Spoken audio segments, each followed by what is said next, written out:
자, 기도하고 시작하겠습니다. 사랑의 아버지 하나님 감사합니다. 오늘도 금사리 제자학교를 통하여서 특별히 요한계시록을 통해서 하나님의 깊으신 뜻과 또 이 시대에 우리가 어떻게 하나님의 나라를 꿈꾸며 또 하나님의 나라를 이루며 살아가야 할지 알려주시고, 또 이단과 사이비들이 또 주장하고 또 우리를 공격하는 모든 것에서 우리가 하나님의 주신 지혜로 잘 물리치고 믿음을 온전히 지켜나갈 수 있도록 인도하여 주옵소서. 감사드리며 예수님 이름으로 기도드립니다. 네. 아멘. 네. 자, 이제 보시면은 음, 오늘은 이제 요한계시록 2장으로 들어갈게요. 2장으로 들어가서 어, 이제 장차 일어날 일들에 대해서 장차 일어날 일들에 잠깐만요. 오케이. 장차 일어날 일들에 대해서 이제 말하기 전에 이제 4장부터 장차 일어날 일들에 대해서 이제 말하거든요. 근데 그 전에 이제 현재 일어나고 있는 일들에 대해서 이제 알려주시면서 소아시아 7교회에 대한 이제 말씀이 이제 계시록 2장, 3장에 이렇게 나와요. 그래서 계시록 2장을 보면은 이제 성경책 있죠? 성경책 좀 같이 보면서 좀 할 텐데, 잠깐만요. 이제 1장 끝에를 좀 볼래요, 잠깐? 1장 끝에를 잠깐 이거 공유 중지하고 1장 끝에를 보면 이제 11절 보세요. 1장 11절. 그래서 내가 보는 것을 두루마리에 써서 에베소, 서머나, 버가모, 두아디라, 사데, 빌라델비아, 라우디게아 등 7교회에 보내라 하시기로. 그래서 7교회에 이제 먼저 현재 일어나고 있는 일에 대해서 가르쳐 주시는 거죠. 그죠? 당하고 있는 박해들. 그래서 근데 그때 12절부터 한번 쭉 보면 되게 되게 환상적인 이야기가 나와요. 몸을 돌이켜 나에게 말한 음성을 알아보려고 돌이켰는데 이 말씀을 하신 분을 모습을 딱 보니까 7 금초대가 있다는 거예요. 이건 이제 나중에 다 해석해줘요. 7 금초대가 보이고 그 촛대 사이에 인자 같은 이, 이거 인자 같은 이라는 말이 다니엘서에 나와요. 이게 예수님을 가르쳐요. 7 금촛대가 있고 촛대 사이에 인자 같은 이가 발을 끌리는 옷을 입고 가슴에 금띠를 띠고 이렇게 오신단 말이에요. 근데 그 모습을 자세히 보니까 이거를 그림으로 그리잖아요. 그럼 되게 이상해요. 장난 아니에요. 보세요. 머리와 털의 희기가 흰 양털 같고 눈 같으며 그 눈에는 불꽃 같고 그 눈이 불꽃이에요. 그리고 그 발은 풀무불에 달려나 빛난 주석 같고 음성은 많은 물소리 같으며 오른손엔 7별, 입에는 좌우에 날쌘 검이 나오고 얼굴은 해가 힘있게 비치더라. 이거 이상한 그림이잖아요. 이게 이후에 이제 할 거거든요. 2장 3장에 소아시아 7교회에게 표현할 때 나오는 모습이에요. 단어들이에요. 그래서 이제 그 말씀 보면은 이 예수님의 모습이 7교회의 그 모습 말씀하실 때 모습이 하나씩 하나씩 나오는 거예요. 그리고 그 이제 예수님께서 내가 본 것과 지금 있는 일과 장차될 일을 기록하라라고 이야기한 거예요. 그러니까 지금 본 것은 본 거고 지금 있는 일이 이제 소아시아 7교회 2장 3장이고 그다음에 장차될 일이 4장부터 쭉 나오는 거죠. 자, 그러고 나서 이제 봅시다. 그 소아시아 7교회에게 어떤 말씀을 하셨는지. 자, 다시 공유해 줄게요. 자, 보면은 자, 소아시아 7교회의 이제 지금 성경 전체의 배경이 되는 이제 지도예요. 구글 지도. 여기 보면은 여기가 소아시아 7교회예요. 소아시아 7교회. 제가 잘 보이나? 색깔을 좀 바꿀까? 빨간색으로 바꿀까? 여기가 소아시아 7교회 있는 지역 터키. 여기가 터키예요. 이렇게 터키. 알죠? 터키고 여기가 이제 그리스 지역. 아테네, 고린도, 고린도가 여기지. 여기 아테네 이렇게 있는. 그리고 여기가 이스라엘.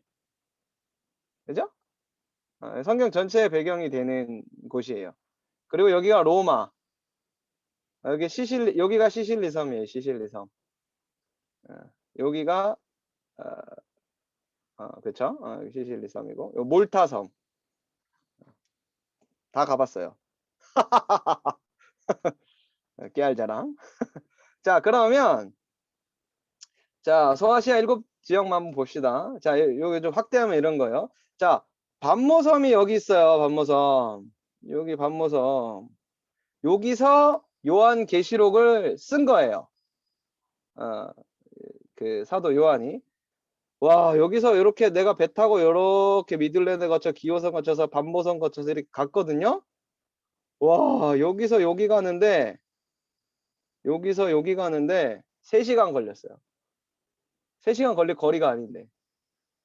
제트 보트로 요 반모섬 근처에 파도가 장난 아니야. 와, 제트기가 한 1m는 날아가. 제트보트가.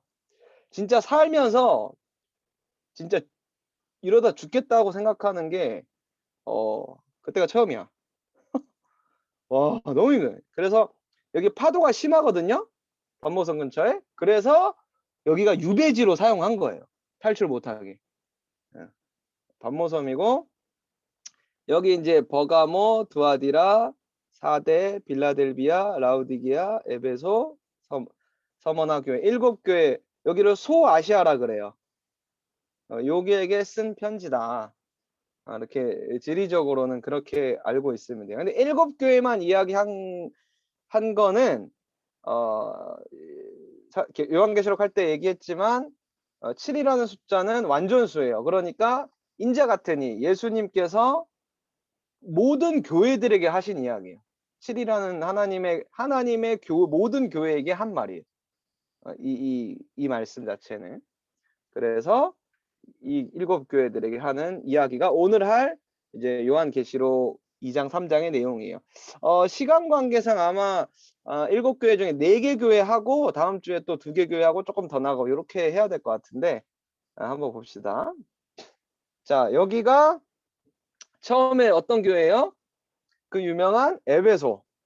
여기가 에베소입니다. 엄청 넓어요. 이건 유적의 한 부분에 불과해요. 사도 바울이 아마가 아니고 거의 99.999% 이 길을 따라갔을 거예요. 로마의 길. 여기 막 벽돌 같은 거 보이죠? 여기 막 벽돌 이렇게. 요게 당시에 모든 길은 로마로 통한다 그런 말 들어봤잖아요. 그죠? 그러니까 사도 바울이 복음을 편만하게 전할 수 있던 이유가 로마인들이 닦아놓은 길 때문에 이게 지금으로 치면 고속도로라고 생각하면 돼요. 얼마나 좋은지 지금까지도 보존이 되어 있는 거야. 물론 보수한 것도 있겠지만. 그래서 이 길을 따라 복음을 전했을 거란 말이지. 예. 그래서 에베소의 모습이고 여기가 이제 아고라 아고라 알죠? 아고라는 시장이라는 뜻이에요. 여기서 시장에서 이제 사람들에게 복음을 많이 전했잖아요.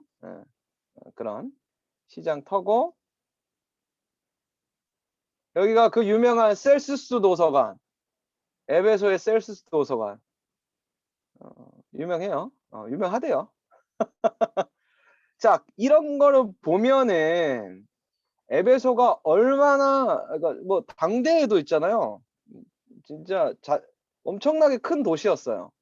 큰 도시고 아까 사진 봤죠, 사진.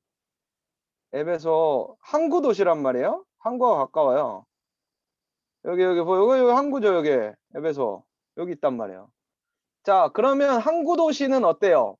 문명이 들어오는 지금처럼 비행기가 아니잖아요. 뭐 인터넷으로 하는 게 아니잖아요. 뭐 부산도 약간 그런 게 있지만 항구 도시들은 좀 문란하고 좀 약간 그런 게 있어요. 그렇죠? 왜냐? 외국 문물이 들어오고 막 이방의 문화들이 들어오고 막 교육이 활발하다 보니까 타락하기가 쉽단 말이야. 그렇기 때문에 에베소도 엄청난 발전과 또 문명이 발달하고 상거래가 활발하게 이루어졌지만 그만큼 쉽지 않았다, 목회하기가. 왜냐? 영적으로 굉장히 타락했기 때문에. 엄청 큰 도시였기 때문에. 거기에서 이제 사도 바울의 제자인 디모데가 사역을 했잖아요. 자, 그래서 이거 사상과 종교의 도시였던 이 에베소에서 이제 에베소에 관해서 이제 하나님이 말씀하시는 거죠. 이제 계시록 말씀을 보면은, 자, 에베소 교회 사자에게 편지하라. 7 손에 있는 7 별을 붙잡고 7 금초대 사이를 거느시느니. 자, 앞서서 제가 그냥 넘어가 버렸는데 7 그 촛대는 7 교회를 가르쳐요. 그래서 7 금초대 사이를 거느시니라는 거는 교회의 주인이신 예수님께서, 그죠? 내 행위와 수고와 내 인내를 알고 해서 이 앞에 1장에서 이야기했던 그 예수님의 표현들이 하나하나씩 나와요. 그러니까 교회의 주인 되신 예수님께서 오늘 우리들에게 말씀하신다, 이런 거예요. 그죠? 그래서 칭찬을 하는데, 내가 내 행위와 수고와 내 인내를 알고 또 악한 자들을 용납하지 아니한 것과 자칭 사도라 하되 아닌 자들을 시험하여 거짓된 것을 내가 드러낸 것, 또 내가 참고 내 이름을 위하여 견디고 게으르지 아니한 것. 그러니까 이거 거짓되고 자칭 사도란 거짓 사도들을, 악한 자들을 용납하지 않았다. 그러니까 이단 색출을 엄청 잘했다는 거죠. 그죠? 엄청 경계한 거예요. 누가 막 새 가족이 와도 얘 신천지 아니야? 막 이러면서 엄청 그런 거를 잘 경계하고 했다는 거야. 그런데 책망할 게 있대요. 뭘 책망해요? 처음 사랑을 버렸다라는. 이게 참 아이러니한 게, 그러다 보니까 사랑이 식은 거야. 무슨 말 알죠? 그 이단의 피해를 입은 교회들의 가장 큰 후유증이 그거래잖아요. 새 가족이 왔는데 다 의심해. 다 서로 경계해. 그죠? 쟤 이단 아니야? 쟤 너무 열심히 하는데? 쟤 이단 아니야? 이러면서 어떤 하나님의 사랑을 점점 잃어가고 있다라는 그러한 단점이 에베소 교회에서 생겼다라는 거죠. 그래서 우리 너무나 잘 알고 있는 말씀 있잖아요. 아이고. 고린도전서 13장 말씀 1절에서 3절 보면, 내가 사람의 방언과 천사의 말을 할지라도 무엇이 없으면, 사랑이 없으면 아무것도 아니라는 거예요. 예언한 능력이 있어 모든 비밀과 지식을 알고 산을 옮길 만한 믿음이 있으라도 사랑이 없으면 아무것도 아니라는 거예요. 그러니까 교회 사역들을 하고 이단을 색출하고 뭔가 많이 하지만 그 안에 사랑이 없으면 아무 유익이 없다라고 하는 거예요. 그죠? 이거 여러분들 되게 중요해요. 점점 신앙생활 하기는 힘들잖아요. 그죠? 점점 신앙생활이 힘들어요. 근데 우리가 정말 놓치지 말아야 될 거는 뭐냐면 이제 하나님의 사랑이라는 거. 그래서 우리가 공의와 사랑의 하나님이라고 이야기하는 것도, 하나님의 공의의 하나님이시지만 또한 사랑의 하나님이시다. 그래서 우리가 절대로 잊어버리지 말아야 될 거는, 무슨 신앙생활을 하더라도 결국에는 사랑이 있으면. 조금 해석하면 그런 거야. 나도 여러분들하고 많은 사역들을 하고 하잖아요. 근데 결국 여러분들을 살리는 게 목적이지, 뭐 여러분들이 막 신앙적으로 막 잘 못 살고 해서 그냥 막 정죄하고 이럴 게 목적이 아니잖아요. 그래서 에베소 교회에 있어서는 그러한 사랑을 잃어버린 책망을 받았다라는 거죠. 그런데 또 하나 잘한 게 뭐냐면, 또 연결이 돼서 니골라당의 행위를 미워하였다라고 이야기를 하고 있어요. 근데 여기서 니골라당이 뭘까? 사도행전 6장 5절에서 6절 보면은 그 초대교회에 예루살렘 교회가 이제 세워지잖아요. 그러면서 너무 많은 성도들이 늘어났어요. 막 3,000명, 5,000명.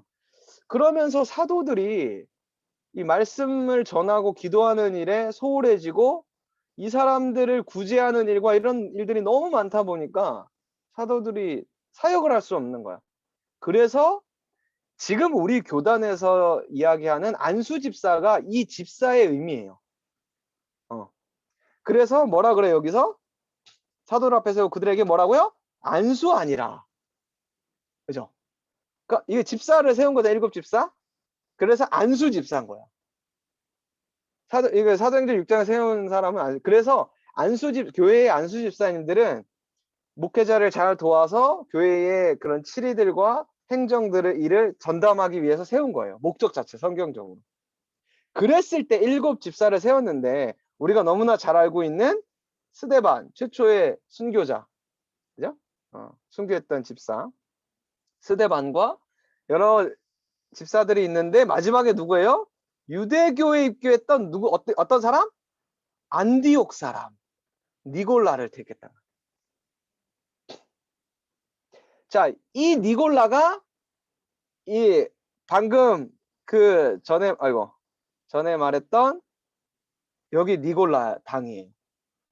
이 사람이 처음에는 일곱 집사로 세워질 만큼 굉장히 교회에 인정을 받던 사람이었는데 이 사람이 어떻게 됐어? 나중에 당 무리를 지어서 성도들을 미혹하고 시험에 빠뜨리고 교회에 굉장히 악영향을 끼쳤다라는 거죠. 그죠? 이 당무리가. 그래서 니골라라는 이 이름을 보면은 니골이요, 전염시키다라는 뜻이야. 무엇을 누구를 전염시켰냐면 라가 이제 라오스의 줄임말인데 백성이라는 뜻이야. 그러니까 뜻을 하면 백성을 전염시켰다라는 거. 그러니까 백성들에게 우리로 치면은 우리 성도들을 이 바이러스 같은 거를 전염시킨 거야. 그러니까 교회에서 서로 미워하게 만들고 시기하게 하고 또 이단의 가르침과 율법주의적인 측면을 막 강조한다든지 교묘하게 우상 숭배를 할 수 있게 교회도 적당히 다니지만 이런 것도 할 수 있어야 돼 그러면서 막 세상적인 어떤 안 좋은 것들을 막 계속 침투시키고 당무리를 짓게 하고 그러한 일을 했다라는 거. 히브리어로는 발람이에요. 발람. 발이 이제 히브리어로 이제 전염하다 이런 뜻이에요. 람은 백성이라는 뜻이거든요. 히브리어로. 그래서 이거 히브리어는 발람이에요. 그러면 이후에 또 발람 한번 나오는데 이 발람도 그러한 구약에서 출애굽한 이스라엘 민족들을 유혹했잖아요. 그죠? 저주하도록 하는. 그래서 이 발람이 이후에도 또 나와요. 그래서 그랬던 사람들을 그런 니골라 당의 행위를 미워했다라는 거예요. 그래서 정말 교회가 주의해야 될 것은 밖에 외부적인 어떤 고난도 고난이지만 이 내부적인 문제들, 그죠? 사람이 모이는 곳은 다 그런 거잖아요. 그런 니골라당 같은 그러한 행위들을 우리가 굉장히 이제 경계해야 된다라는 거죠. 굉장히 중요한 의미죠. 자, 그렇게 했을 때 마지막에 이기는 자라고 나오는데 이건 나중에 이거 얘기해 줄게요. 해석을 해 줄게요. 이렇게 최후의 끝까지 이 유혹을 이기는 자는 주님 오시는 그날까지 이기는 그는 하나님 낙원에 있는 뭘 준다고요? 생명나무의 열매를 주겠다라는 약속을 줍니다. 이 생명나무는 잠언에 보면은 이 3장이 이 지혜장이에요. 지혜장인데 이 지혜가 예수님 이꼬르 지혜예요. 잠언에서 여기 특별히 3장을 잘 읽어보면 그랬을 때 3장 18절에서 뭐냐면 지혜를 얻는 자, 예수님을 얻는 자는 지혜는 그 얻는 자에게 생명나무다는 거. 그죠? 그래서 이거를 해석하면 예수님이 주시는 열매를 맺을 거라라는 거. 구원의 열매를 맺을 거라라는 거. 그죠? 그리고 이제 잠언에 2번 나오는데 생명나무라는 게 의인의 열매는 생명나무다. 그러니까 이 말이 이 말이잖아요. 그죠? 그래서 하나님께서 예수님께서 주시는 그 지혜로운 예수님이 주시는 생명나무의 열매를 얻게 될 것이다. 이렇게 축복을 해주시는 면서 에베소 말씀이 끝나게 됩니다. 자, 2번째로 8절부터 11절 보면은 2번째로 서머나 교회가 나와요. 서머나라는 뜻이 몰약 또는 이제 쓰다라는 의미인데 인구가 한 10만 명 정도? 당시 한 중형 도시 정도 됐어요. 그리고 이 과학과 의술이 좀 발달됐고 오늘날 도시로 치면 약간 프랑스 파리 같은 데예요. 굉장히 디자인 예술 도시. 이제 여기가 서머나 이제 유적인데 당시도 뭐 어쨌든 황제 숭배가 일어났던 곳이기도 하죠. 자, 그런데 여기서는 이 말씀을 먼저 읽어보면 이 배경을 좀 알 수 있어요. 자, 서머나 교회 사자에게 편지하라. 처음이요, 마지막이요, 죽었다가 살아나시니. 예수님이잖아요. 그죠? 예수님이 말씀하시는 거예요. 내가 내 환난과 궁핍. 그러니까 이 서머나교회 성도들이 되게 환난을 받고 특별히 궁핍했다라는 거죠. 그죠? 왜 궁핍했을까? 육체적으로는 굉장한 환난과 궁핍이 있었지만 실상은 부요한 자다. 영적인 의미겠죠. 영적인 의미로 부요하다. 그 무슨 말이냐면 당시에 이 로마 제국 치하에 있는 위성 도시들의 사람들은 그 장사를 해야 했어요. 근데 여러분들 어때 뭐 이렇게 나는 게임을 잘 안 해서 모르겠지만 게임하면 길드라는 거 알죠? 그죠? 길드에 꼭 들어야 되잖아. 이거 상인 조합. 이게 굉장히 막강한 힘이 있었거든요. 그런데 이 상인 조합 길드에 가입을 하려면 로마 황제 가이사에게 내 주여, 주라는 말은 나의 왕이요라는 뜻이야. 나의 주인. 나의 왕이여 주인이다 라고 고백하는 자만 가입할 수 있어. 황제 숭배가 만연했기 때문에. 그러니까 황제가 내 왕이고 내 주인입니다 라고 고백하는 자만 가입할 수 있어요. 그러면 그리스도인들은 이건 말도 안 되는 얘기잖아요. 그 길드에 가입을 못해. 그럼 어떻게 되겠어? 엄청난 이제 불이익을 당하는 거야. 그 길드 안에서만 살 수 있는 물건이 있었고 또 이 길드에 가입되어 있지 않으면 경제활동에 엄청난 제약이 있었단 말이죠. 그런데 반대로 길드에 가입을 하면 먹고 사는데 지장이 없을 정도로 온갖 혜택이 다 주어졌단 말이에요. 자, 그러면 그리스도인들은 어떻게 되겠어요? 엄청난 환난과 먹을 것이 없어 궁핍했다라는 거지.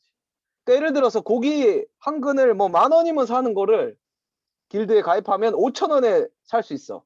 안 하면 10만 원에 파는 거야. 뭐 먹을 수가 없는 거야. 그렇게 환난과 궁핍을 당하고 있었지만 어땠다는 거요? 실상은 너희가 부유한 자다. 영적으로.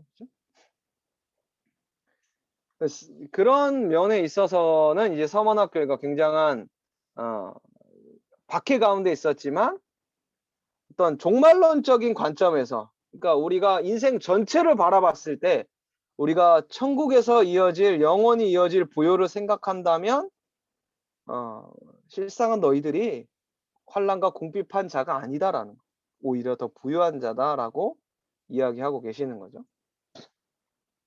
그래서 이제 그러한 배경이 있는 게 서머나 교회였다. 아이고. 그러면 또 이 서머나 교회의 유명한 감독이 있어요. 교부 다음에 감독이거든요. 이제 사도, 교부, 감독 이렇게 이어져요. 초대교회 사도들, 그 다음에 교부, 그 다음에 감독이라 그래요. 자, 그랬을 때에 볼지어다 마귀가 장차 너희 가운데서 몇 사람을 옥에 던져 시험을 받게 하겠다라는 거. 그 10일 동안 이 10일이라는 숫자는 어떤 그러니까 100이 이제 1000이 어떤 꽉 차는 수라고 한다면 10은 어떤 잠시 동안 환란을 받으려 임시적인 환란이라는 의미가 있어요.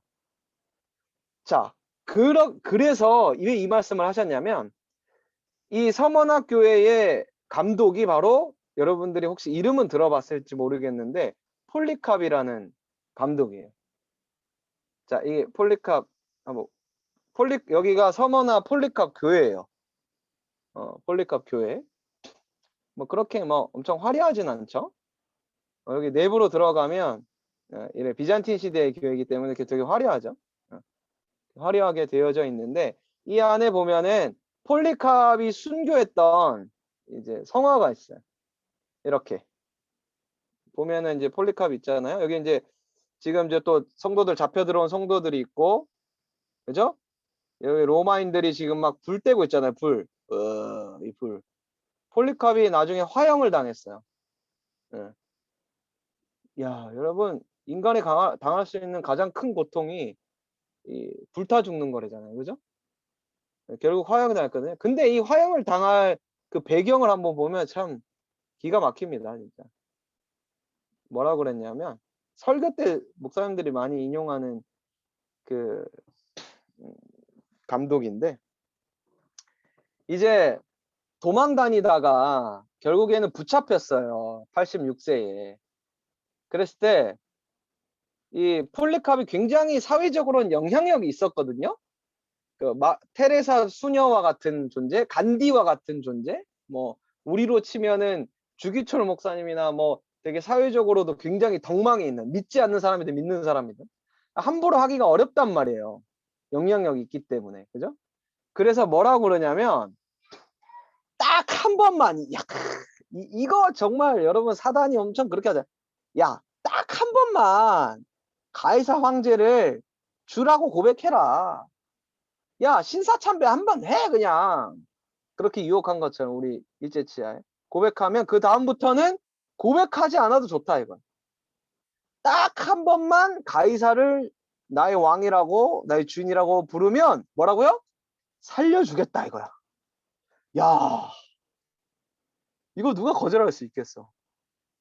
그러니까 폴리캅이 뭐라 그러냐면 지난 86년간 예수 그리스도께서는 한 번도 나를 배신하지 않으셨는데 내가 어찌 일순간에 고난을 피하기 위해 주님을 배반할 수 있겠습니까? 라고. 그러면 선택해라 이거야. 어떻게 죽을래? 그래서 불타 죽는 걸 선택해서 화형당해 죽었어. 그런 배경 안에서 이제 이렇게 이야기하는 거죠. 그죠? 몇 사람 오기는 시험을 받게 하리니. 너희가 이런 가운데서도 뭐라고요? 죽도록 충성하라. 아이고. 죽도록 충성하라. 그죠? 죽도록 충성하라. 그리하면 내가 무엇을 주겠다고요? 생명의 관을 내게 주리라. 그 다음에 이기는 자는 영원한 생명을 말하는 거죠. 그래서 요걸 이기는 자는 어떻게 하냐면 이거는 제가 봤으니까 이렇게 폴리캅 같이 끝까지 이기는 자는 둘째 사망의 해를 받지 않겠다. 이 뭐야? 이 둘째 사망이 뭘까? 자, 첫째 사망은 육신적인 죽음을 의미합니다. 그죠? 첫 번째 죽음은 우리가 육신적으로 죽는 거예요. 그럼 둘째 사망이 뭘까? 첫 번째 사망의 해는 우리가 엄청나게 봤잖아요. 그죠? 지금처럼 폴리캅처럼 그렇게 첫째 사망 육신은 죽음을 당하지만 그걸 이기는 그럼에도 불구하고 이기는 자는 둘째 사망의 해를 받잖아요. 뭘까? 둘째 사망은 인격과 존재가 완전히 멸절된 영원한 죽음. 즉 지옥 가는 거죠. 그죠? 영혼의 죽음이에요. 지옥 가는 거.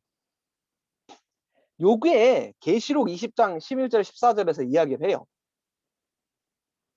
또 내가 크고 흰 보좌와 그 위에 앉으신 이를 보니, 그죠? 하나님이죠. 땅과 하늘이 그 앞에 피하여 온가운데 없더라. 또 내가 보니 죽은 자들이 큰 자나 작은 자, 죽은 자들, 첫째 죽음, 첫째 사망의 해를 받은 사람들이 큰 자나 작은 자나 그 보좌 앞에 서 있는데 최후의 심판 받는 거예요. 책들이 펴 있고 생명책, 그죠? 또 다른 책이 펴져 있으니 곧 생명책이라, 그죠?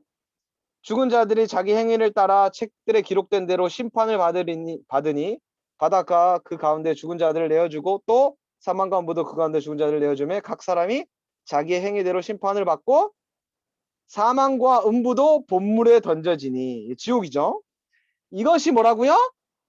둘째 사망이라는 거. 지옥불에 던져지는 것이 곧 둘째 사망이라는 거. 여기 해석돼 있죠. 그러면 이기는 자가 둘째 사망의 해를 받지 않는다는 건 우리가 지옥 가지 않는다는 거. 육신을 죽일 수는 있으나 결코 우리를 지옥불에 떨어뜨리지 못한다는 거.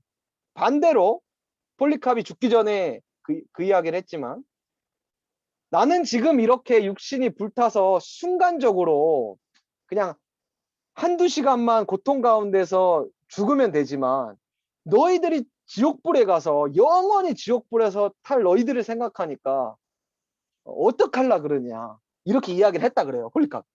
자기는 지금 이렇게 첫째 사망의 해를 한 시간만 받아면 되지만 너희들이 범죄한 이 죄 때문에 영원한 본물에서 지옥불에서 둘째 사망의 해를 받을 텐데 어떻게 하려고 하느냐, 이런 말을 했다고 해요.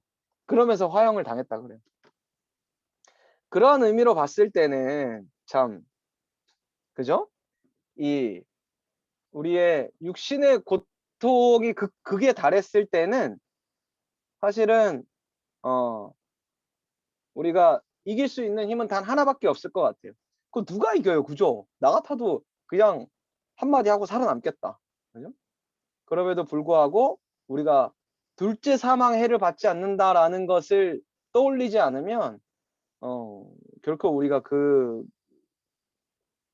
육신의 죽음을 두려워할 수밖에 없을 거다라는 게 이 서머나 교회에서 알 수 있는 교훈입니다. 자, 그리고 자, 세 번째 교회로 가면, 자, 여기가 버가모 교회입니다. 이거는 버가모 교회 터예요. 이게 버가모 교회예요. 엄청 크죠? 지금은 이제 이 터키 사람들이 이슬람이잖아요. 이슬람 사원처럼 쓰고 있는데 이게 교회 터예요. 교회 터고, 보면 이제 버가모 교회 보면은 좌우에 날쌘 검을 가지신 그죠? 입에 좌우에 날쌘 검을 가지고 이가 앞서 예수님께서 그런 표현을 하셨잖아요. 그러니까 예수님께서 이야기하신다라는 거예요. 그죠? 그래서 어떤 이단들이 자꾸 이거 일곱 교회 얘기한 건 자기다 얘기하면 뭐 말도 안 되는 소리 하지 마라, 이렇게 하면 돼요. 이렇게 이 표현들이 다 1장 후반에 나오는데, 이거는 인자 같은 이가 다니엘서로 가면 예수님으로 분명히 나와져 있는데 어떻게 니라 그러냐, 이렇게 얘기하면 돼요. 그래서 예수님께서 이르시되 내가 어디에 사는지를 내가 아노니 거기는 사단의 권좌가 있는 데라. 내가 내 이름을 굳게 잡아서 내 충성된 증인 안디바가, 여기서 안디바 이름 잘 기억해요. 안디바가 너희 가운데 곧 사탄이 사는 곳에서 죽임을 당할 때에, 죽임을 당했다라는 거죠. 나를 믿는 믿음을 저버리지 않았다는 거. 똑같이 순교당하는 가운데서 이 버가모 교회 역시 그 로마 신화 하면은 제우스 신이 제일 유명하잖아요.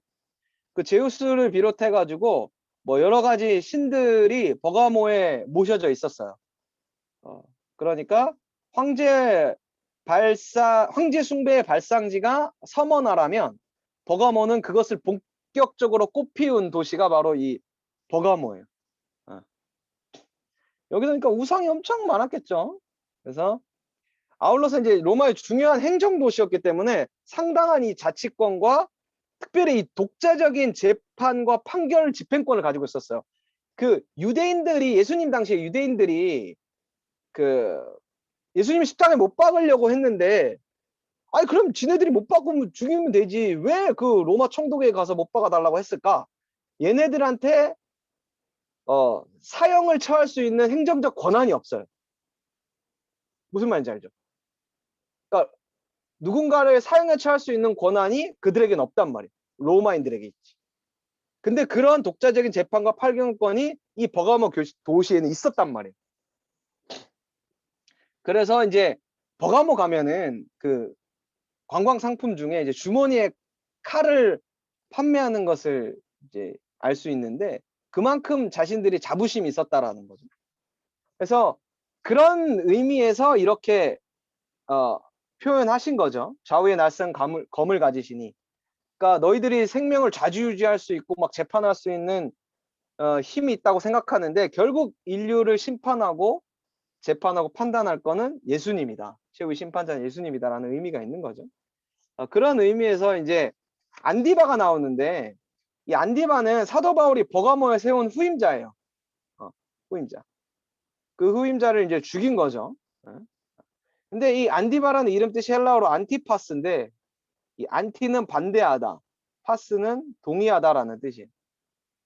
그래서 안티파스 그러면 예수 그리스도를 붙잡고 쫓는 일에는 무조건 동의하지만 그 외의 일에는 모든 것을 반대한다라는 이름의 의미가 있어요. 그러니까 이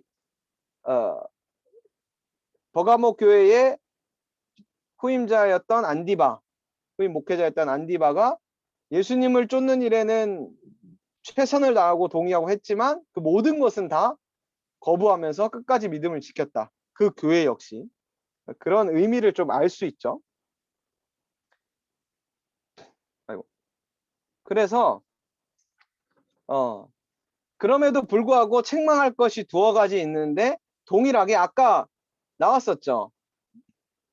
똑같이 발람의 교훈을 따랐다. 그러니까 백성들을 미혹하고 유혹했던 그런 것들에 대해서 그 교훈을 지키는 자들이 있었다. 그래서 이 발람의 교훈이 뭐냐면 우상의 제물을 먹게 했다. 그리고 행음하게 했다. 이 우상의 제물과 행음은요. 당시 이 로마 이 제사에 있어서 빠질 수 없는 요소예요. 우상 그 고린도 가면 우상의 제물과 행음에 관해서 굉장히 자세하게 얘기하잖아요. 그러니까 누구나 당시에는 우상에게 제물을 드리고 행음하는 일이 동시에 막 이루어졌어요. 막 음란한 일들이. 막 신들을 기뻐하게 해야 한다는 목적 아래. 그렇게 미혹했다라는 거죠. 그래서 아까 니골라당 여기 또 나오죠. 똑같이 발람하고 똑같은 의미예요. 교훈을 지키는 자들이 있었다. 지금으로 치면 그런 거예요. 세상의 그런 욕심과 어떤 재물과 또 탐욕과 쾌락을 쫓아가는 사람들이 있었다라는 거. 미혹되는 사람들이 있었다라는 거. 그래서 유다서에 보면요. 그 삭을 위하여 이 삭이라는 말이 뭐냐면 약간 그런 의미가 있어요. 고린도 교회에서도 그런 말이 나오는데 이 어떤 제우스 신이나 어떤 로마에서의 그런 제사의 신이 드려지면 그거에 대한 삭을 줬어요. 한마디로 우리 이 종교 그런 제사를 드리는 사람들을 고용해서 거기서 어떤 제사장과 같은 역할을 한 거죠. 근데 이게 페이가 엄청 셌단 말이에요. 그러니 미혹이 될 수밖에 없지. 그리고 이 우상 숭배를 하면서 하는 이 재물에 대해서 공짜로 먹을 수 있겠단 말이에요. 우상을 막 섬기는 행위를 할 때. 그러면 가난하고 먹을 거 없는 사람들은 이게 얼마나 먹고 싶겠어. 그죠? 그렇게 먹게 하고 또 음란한 행위들이 엄청 일어났단 말이에요. 그런 것들에 미혹을 받는 사람들이 굉장히 많았다. 그리고 이 사기라는 말은 지금으로 치면은 우리가 돈 때문에 신앙을 버리고 그죠? 어떤 권력과 어떤 쾌락을 위해서 이제 발람의 교훈과 니골라당의 교훈을 따르는 사람들이 되었다라는 의미로 이 그죠? 버가모 교회가 굉장히 시험을 많이 당하고 있었다라는 것을 알면 되겠습니다. 그러므로 이제 버가모 교회에게 아주 회개하라. 회개하는 게 중요해요. 막 뭐라고 하는 게 아니에요. 막 교회를 막 없애버리려고 하는 목적이 아니라 정죄하기 목적이 아니라 이 회개하게 하기 위한 목적이에요. 그래서 내가 내게 속히 가서 내 입에 있는 검이 그럼 뭘까요? 이게 말씀이죠. 하나님의 말씀으로 그들과 싸우리라. 말씀을 알지 못하면 절대로 싸울 수가 없어요, 여러분들. 뭐 여러분들 우리가 어이 교회 안 가면 너 100억 줄게 그러면 교회 안 가지. 미혹되지 않겠어요, 그죠? 우영재 이제 강모형제에게 명한이 형제 있잖아요, 그죠? 야, 너네 좋다. 교회 안 간다 그러면 좀 그러니까 야, 내가 1억 줄 테니까 너 그냥 주일날 예배만 드려. 아무것도 하지 마. 그럼 미혹받겠죠. 그러한 일들이 이런 일들이 교회에 늘 있었다라는 거. 이런 삭슬 위한 이런 유혹들이 굉장히 많이 있었다. 근데 우리가 버틸 수 있는 거는 내가 하지 말아야지. 내가 유혹받지 말아야지. 그거 어떻게 유혹을 안 받아? 제일 중요한 건 하나님의 말씀으로 싸워야 되는 거야. 하나님 말씀을 보면서 하나님이 이렇게 하지 말라고 했어. 하나님이 이렇게 하면 분명히 이렇게 약속해 주신다고 했어. 그런 신실한 하나님의 약속의 말씀과 이 의지할 하나님의 말씀이 있지 않으면 물리칠 수가 없는 거예요. 그죠? 어떻게 이겨 우리가. 그래서 그 말씀으로 싸워야 된다. 그래서 이기는 자에게는 뭘 주겠다고요? 감추어진이 중요해. 감추어진 만나를 주고 흰 돌을 주겠다. 이게 뭔 말인가? 이것도 이단들이 많이 갖다 쓰는데, 자, 요한복음에 이 만나에 대해서 분명히 얘기해요. 자, 요한복음 6장 49절에서 51절 보면은 오병이의 사건인데, 오병이를 베풀어 줬더니 사람들이 우리 예수님 하고 있으면 이제 평생 굶어 죽을 일은 없겠다 그러면서 예수님 빨리 떡 좀 주세요, 떡 좀 주세요 이런단 말이야. 그런데 예수님이 이걸 베풀어 주신 이유는 니네들 먹을 거 없어서 베풀어 주는 의미도 있지만 결국에는 이거래요. 너희 조상들은 광야에서 만나를 먹어도 뭐랬다고요? 죽었단 말이에요. 육신적인 만나를 먹었어도 죽었지만 이는 하늘에서 내려온 떡이니 본인을 의미하는 거예요. 예수님을. 사람으로 하여금 먹고 죽지 아니하게 하는 것이다. 예수님을 먹으면 죽지 않냐는데 나는 하늘에서 내려온 살아있는 떡이래. 그래서 이 떡을 먹으면 영원히 죽지 않는다는 거야. 그래서 내가 줄 떡은 곧 세상의 생명을 위한 내 살이다. 그래서 감추어졌다는 게 무슨 말이에요? 예수님이 육신적인 의미로 오셨지만 예수님의 그런 육신이 죽음을 통하여서 죽으셨죠? 결국 예수님의 그 죽음으로 통해서 예수님을 믿음으로 우리는 영원한 영생을 얻게 되는 거예요. 그래서 우리가 성찬식 할 때에 이것은 주님의 몸입니다라고 하면서 그 떡을 먹잖아요. 그래서 우리가 그 예수님의 찢기신 살로 인하여서 우리가 영원한 생명을 얻게 되는 거죠. 그런 의미가 여기 감추어졌다라는. 사람들이 예수님을 알아보지 못했잖아요. 그죠? 그래서 그런 영생을 허락해 주겠다라는 의미가 여기에 있습니다. 자, 그리고 마지막으로 볼 교회는 몇 장이죠? 12절, 그죠? 2장 12절 버가모. 하나 더 했나? 내가 두아디라까지 참 내가 준비했다. 버가모 교회 보면은 이게 버가모 교회 터예요. 교회 터고 보면은 이렇게 교회 터가 있어요. 아직도 지금도 남아 있는 실제로 버가모 교회 터. 그러니까 이걸 보면서 아, 지금 요한계시록에 나오는 교회들은 현존했던 실제 교회구나. 그걸 알면 돼요. 잠깐만. 버가모 했잖아. 여기 두아디라. 미안해요. 두아디라. 두아디라 교회 역시 굉장히 힘든 도시였죠. 신앙적으로는. 근데 당시에 로마에서 이 두아디라는 이 철제 병기 제조창으로 굉장히 유명했어요. 그래서 많은 이제 기능공들과 숙련공들이 이 두아디라로 많이 몰렸거든요. 그래서 그거에 맞게 이야기하시잖아요. 그죠? 그 눈은 불꽃 같고 그 발이 뭐라고? 빛난 주석 같은 하나님의 아들. 요런 표현들 자체가 당시 두아디라 교회의 배경을 가지고 설명한 거예요. 그죠?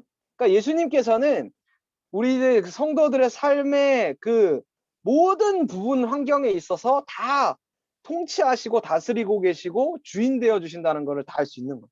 이런 표현들 자체가 두아디라 교회 도시의 그 특성을 잘 살린 표현이라는 거예요. 그죠? 자, 그랬을 때에 이 두아디라 교회에서 하나님의 아들이 이르시되 내가 내 사업과 어떤 그런 일들이 사업 일들이 많이 일어난 거죠. 사랑과 믿음과 섬김과 인내를 아노니 요게 중요해요. 내 나중 행위가 처음 것보다 많다.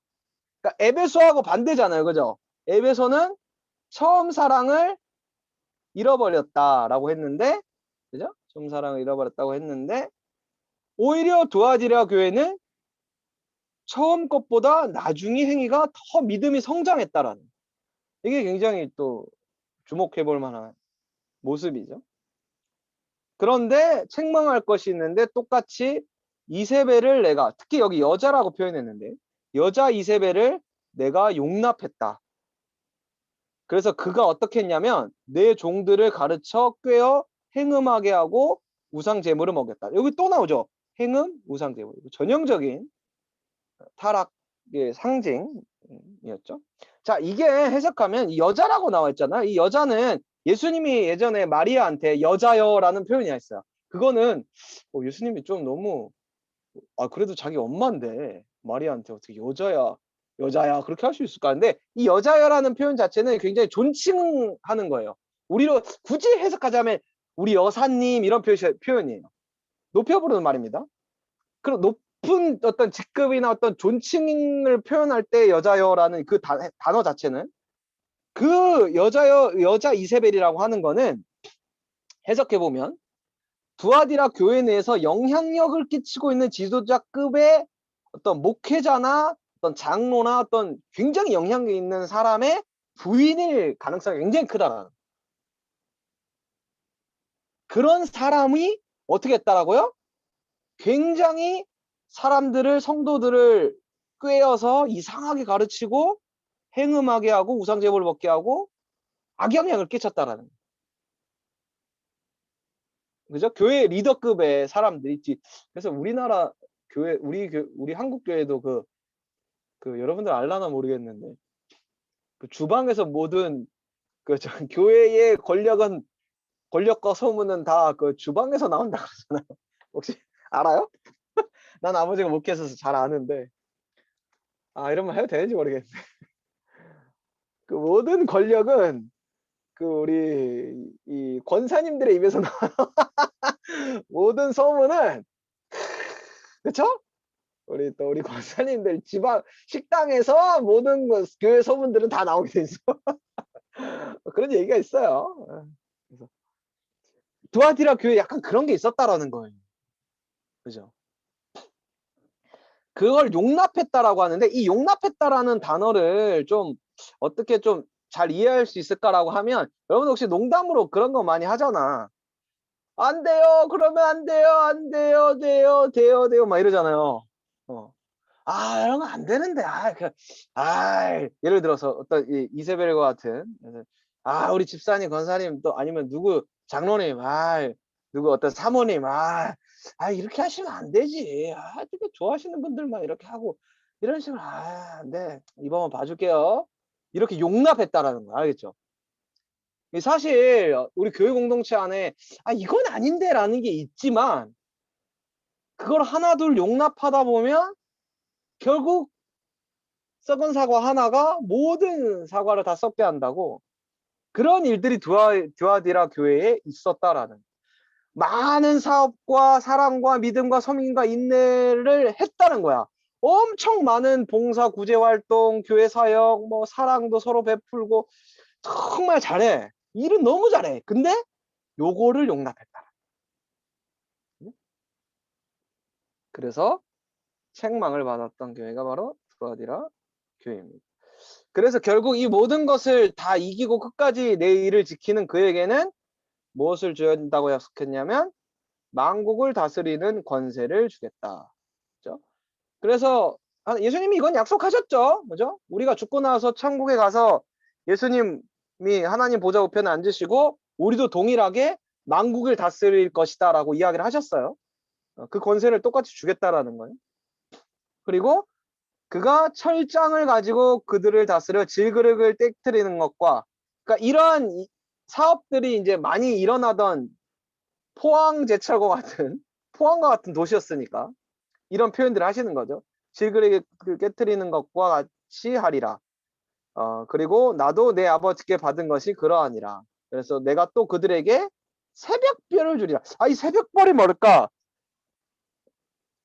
자, 이 새벽별에 관해서는 민수기 24장 17절에 이 발람 이 사건이 일어났던 발람이 예언했던 것 중에 하나인데 이 새벽별은 예수 그리스도라고 분명히 해석합니다. 뭐냐면 내가 그를 보아도 그때 일이 아니며 내가 그를 바라보아도 가까운 일이 아니로다. 한 별, 이거는 다윗별이죠 사실. 굳이 해석하면 다윗별 유명하잖아요. 이게 이제 예수님을 상징하는 건데 한 별이 왕을 의미하거든. 한 별이라는 거는 사실상 1차적으로 왕을 의미해. 그 왕이 결국에는 예수님의 예표인 다윗이고 그 왕이 야곱에게서 나오며 왜 야곱에게서 나와야 되냐? 아브라함과 야곱과 이삭에게서 메시아가 나올 거라고 예언이 되어 있기 때문에. 그죠? 한 규. 이 규는 뭔지 알죠? 그 왕의 지팡이. 요 끝에 요걸 말하는 거예요. 한 규, 왕의 지팡이. 한 규가 이스라엘에게 나서 왕이 나올 거라는 거지. 만국을 다스릴 왕이. 모압을 이쪽에서 저쪽까지 쳐서 무찌르고 또 셋 자식들을 다 멸하리로다. 최후 심판할 거다. 이거 결국 예수님에 관한 예언이거든요. 그렇기 때문에 이 별이라는 거는 당연히 예수님을 가르치는 거다. 그죠? 그래서 새벽별을 주리라. 예수님과 한 몸을 이룬다는 의미가 담겨져 있는 것입니다. 자, 일단은 시간이 이제 1시간 돼서 오늘은 여기까지 하도록 할 건데, 이런.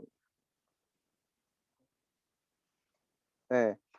그래서 지금 요한계시록을 시작하면서 우리가 구성을 보겠지만 이제 반모섬에서 요한계시록의 묵시의 말씀을 사도 요한에게 주면서 이러한 일들이 일어날 것을 기록해라. 현재 일어날 일들은 이거다라고 하면서 현재 교회들에 대한 예언을 우리가 지금 오늘 배웠습니다. 그러니까 이거는 동일하게 우리들에게도 주시는 말씀인 거예요. 동일하게. 그죠? 지금 우리가 겪고 있는 일들에 대해서 어떻게 겪어야 될지. 또 그 속속들이 내 삶을 주관하고 우리 교회의 주인으로서 우리 함께 하시는 분이 예수님이다라는 사실. 또 이 모든 환란들을 이겨내는 자에게는 이러이러한 약속들을 주실 거다. 결국 하늘 소망과 영원한 생명과 하나님과 함께 영원히 천국에 살 것과 만국을 다스릴 권세를 주시고 하는 그 모든 일들을 천국에서 누릴 우리의 모든 상급들을 이야기해 주시는 거죠. 그죠? 그리고 나서 이제 이후에 장차 일어날 일들, 우리가 이것을 이후의 일들은 그럼 어떻게 될까? 우리가 육신적으로 죽게 되거나 교회가 앞으로 계속적으로 나갈 일들이 무엇일까에 대해서는 4장부터 쭉 이야기하고 있는 거고요. 그래서 이걸 보면서 여러분도 이렇게 교회들을 보면 알겠지만 잘하는 것도 있고 책망받은 것도 있어요. 근데 이거는 뭐 어떤 평가하고 이를 심판하기 위해서 하신 말씀이 아니라 잘하는 건 잘한다고 격려해 주시고 더 잘할 수 있도록 하고 우리가 못하는 거는 빨리 회개해야 될 거 고쳐야 될 거는 알려주셔서 우리가 더 고치면서 계속 성화의 삶을 살아가야 된다라고 말씀해 주시는 거예요. 그죠? 그래서 끝까지 이겨야 된다, 승리해야 된다라는 또 격려의 말씀을 또 주고 계시는 거예요. 그렇게 이해를 하면 될 것 같습니다. 예, 목사님 질문 하나 네, 드려도 될까요? 네, 해도 돼요. 그 고린도서였나요? 응, 그 바울이 쓴 편지 중에 응, 응, 그 우상에 바친 재물을 응, 응. 뭐 그것들을 먹어도 다 하나님이 만드신 거니까 상관없다 한 내용이 고린도서. 그렇죠, 근데 오늘 요한계시록 그 말씀을 들으면서 어찌 보면 약간 상반되는 그렇죠. 느낌도 있고 그 어, 이게 행음 맞아요. 때문에 이게 싸그리 묶여서 그렇게 음, 그렇게 되는 건지 아니면 어떤 게 맞는 건지 좀. 좋은 질문입니다. 제가 한번 설명해 줄게요. 자, 고린도전서 내가 말씀을 보면서 내가 얘기해 줄게요. 잠깐만요. 어, 고린도전서에서 기본적으로 말하는 고린도 고전 8장, 아이고, 뭐 이거, 됐지? 고전 8장에서 얘기하는 거는 우상의 제물에 대해서 얘기합니다. 그죠? 우상의 제물에 관해서는 다 지식이 있는 줄 아나 지식은 교만하게 하며 사랑은 덕을 세우나니 그러면서 이 우상의 제물의 이야기에서 이 우상의 제물은 자 신전에서 이제 막 제사를 드리면서 이제 여기에다 이제 우상의 제물을 놓고 막 제사를 드리겠죠. 이게 막 행음하고 그랬을 때 이게 다 끝나고 난 다음에 이 우상의 제물들이 제사가 다 끝나고 난 다음에 이게 아고라 장터에 나와요. 시장에 이 우상의 제물로 드렸던 이 고기 같은 것들이 시장 아고라 장터에 막 나와요. 그러면 사람들이 이게 우상의 제물로 쓰여졌다는 게 안단 말이야. 그러면 요게 굉장히 값이 싸게 나와요.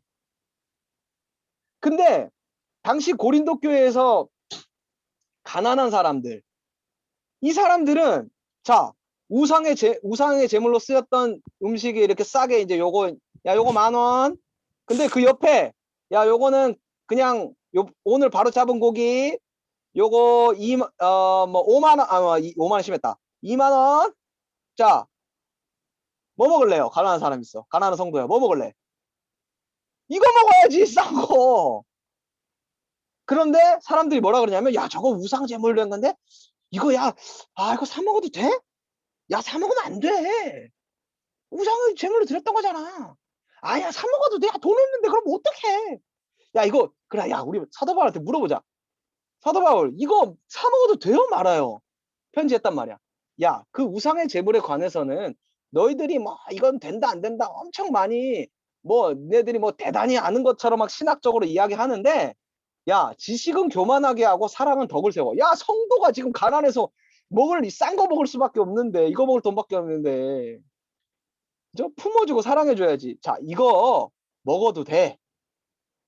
그래서 그런데 이럴 수 있다라는 거야.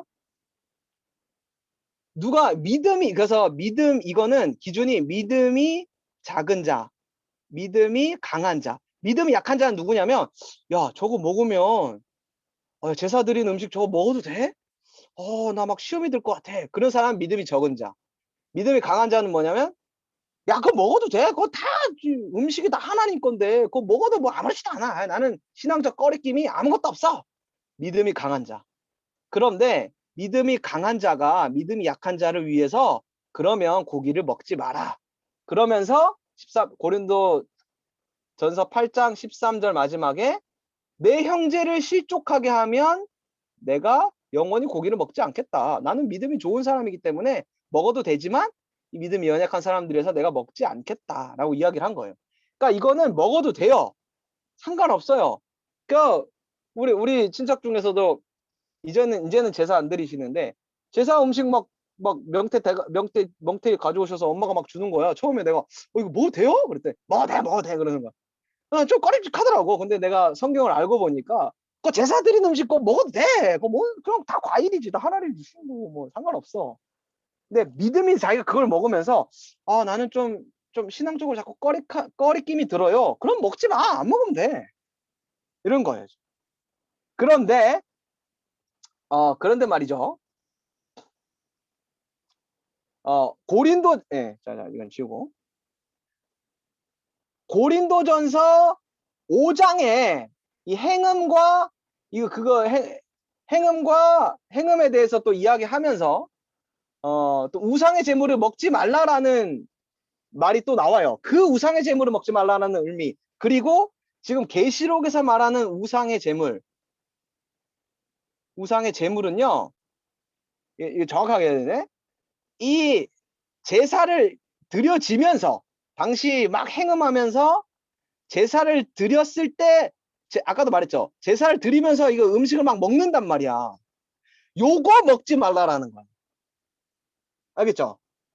이 제사가 막 타락한 막 그런 행음한 것들이 일어나고 막 우상의 막 제사들이 일어나면서 그 제사에 참여하는 의식 중에 하나로 그거를 막 먹는단 말이야. 그거는 절대로 먹지 마라. 왜냐? 너희가 이걸 먹는 순간 그냥 고기를 먹는 게 아니라 내가 이 우상 숭배에 참여합니다라는 신앙 고백의 의미가 담겨져 있기 때문에 절대로 이거는 먹지 말라 이런. 요거 먹지 말라는 거지. 시장에 나왔는 거는 그냥 그거는 믿음에 따라 먹어도 되고 안 먹어도 되고 믿음이 연약한 사람들은 시험 들면 먹지 마. 이렇게 했다라는 겁니다. 어떻게 이해가 되십니까? 예, 감사합니다. 예. 그래서 그걸 명확하게 구분 지어야 돼요. 그래서 우상의 제물을 먹지 말라라고 한 거는 그거를 먹지 말라라는 거다. 이렇게 이해하시면 되겠습니다. 네. 질문 있으십니까? 네. 그래. 이게 또 줌에 대한 피로도가 있기 때문에 제가 좀 페이스 맞춰가면서 갈게요. 저도 뭐 이게 지식 전달이 목적이 아니라 여러분들이 잘 하는 목적이니까 한 1시간 정도로만 할게요. 1시간 넘으면 좀 힘들어하니까. 저도 그렇고 1시간 좀 강의 기준으로 이렇게 할게요. 그래서 혹시라도 그 저기 궁금한 거나 더 못 물어본 거 있으면은 개인적으로 묻든지 이렇게 해주면 내가 대답해 주도록 이렇게 하도록 할게요.